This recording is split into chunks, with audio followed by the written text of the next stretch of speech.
Hi everyone, Helen Blunden here. Hope you're happy, healthy and well. It is time for a new book review, and this time round it is one of Susan Johnson's many books from Where I Fell.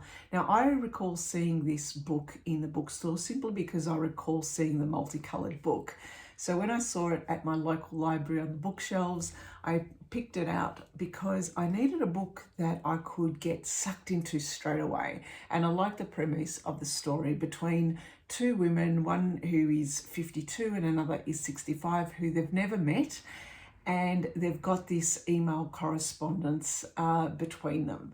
So something really light-hearted, something that would, get sucked into the story straight away, something that I would like to read quite quickly, and something that really didn't make me think, although it started to make me think at the end of it and also through it. All right, so what is this book about? It is, like I said, about two women. The first one is Pamela, and she's Sydney-based. She's in her 50s. She has 3 sons. She is a victim of domestic violence, and she decides to split up from her husband, and she writes an email to her husband, Chris Woods. But what happens is she accidentally gets the email incorrect, so she sends this email of hers to another Chris Woods, who is a woman who lives in America and who is 65 and who comes from a Greek background and who has issues of her own. Now, what happens is there's this storyline of the emails going back and forth, and through a miscommunication, the fact that Pamela wanted to write to her husband, she actually got Chris. These two women start having a series of emails going back and forth where we learn about the craziness of what is happening in their lives. But it's really interesting to read that the two characters are really very different to each other, but also very similar to each other. Pamela strikes me as someone who is, self-obsessed. She always talks about herself. She always bemoans a whole heap of things that are happening in her life. And meanwhile, Chris, or short for Chrysanthi, always tells her to kind of get over herself, and she's someone who just tells it like it is.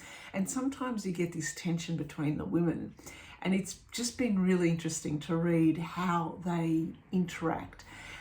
One of I guess this YouTube channel is all about kind of, for me, to think about life lessons that I would get from this book.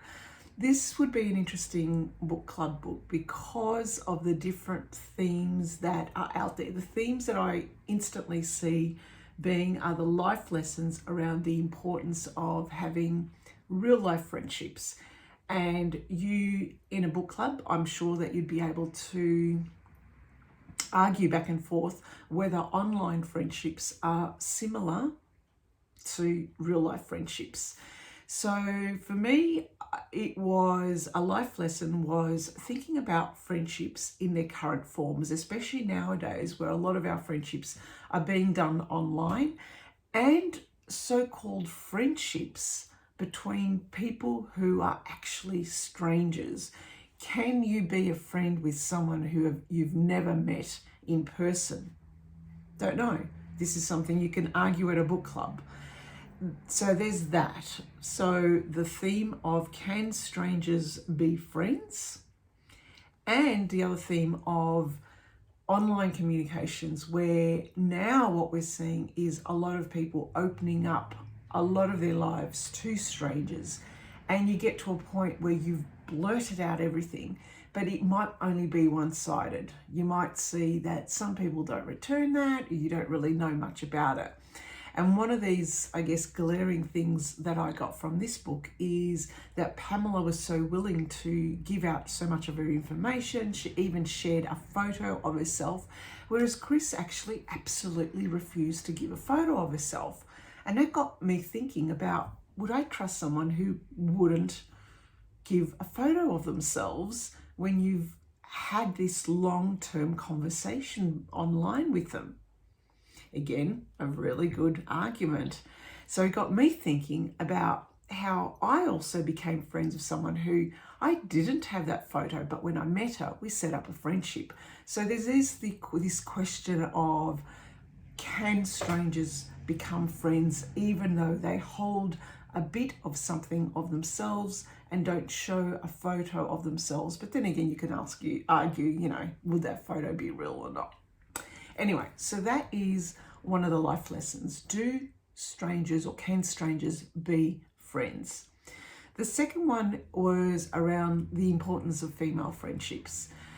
And I'm seeing this in my life too. I mean, I'm in my mid-50s, and to me, my female friendships now are core and critical. And I surround myself with my female friends because we're all going through similar things in our lives. And it's really nice to have someone to talk to and feel as if that, we're not going through things alone.